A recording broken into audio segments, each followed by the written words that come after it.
Patil. I study in 6th standard. I learn in Mahajan English classes. I have a project to read a passage and translate into Marathi. Molai nothing grows on the sandbar. Molai त्या वाळूच्या बंधाऱ्यांवर काहीही उगवत नव्हता. Don't waste your time. Many of them advise. तुझा वेळ वाया घालवू नको. त्यापैकी खूप जण त्याला हा सल्ला देतात. But someone told him to try growing bamboo. पण काही जण त्याला सांगतात की त्या वाळूच्या ढिगाऱ्यावर किंवा बंधाऱ्यावर तू बांबूची झाडे लाव. The forest department people gave him some sapling. वन विभागातील लोकांनी त्याला काही बांबूचे रोपटे दिले. Early next morning Molai went to island and planted his first tree carefully.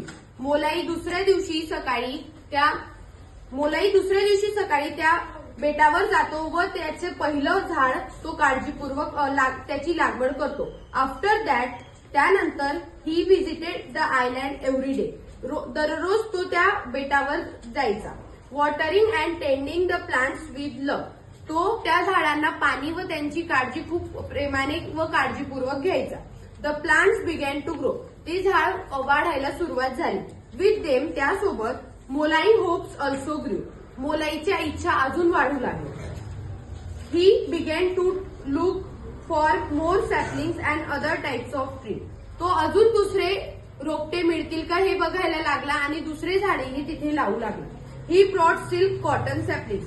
आणि तो दुसऱ्यांदा रेशमी सुतीचे किंवा कापडाचे तो हे रोपटे आणू लागले. To his delight. त्याच्या आनंदी ते to fruit on the island. ते त्या बेटावर वाढू लागले.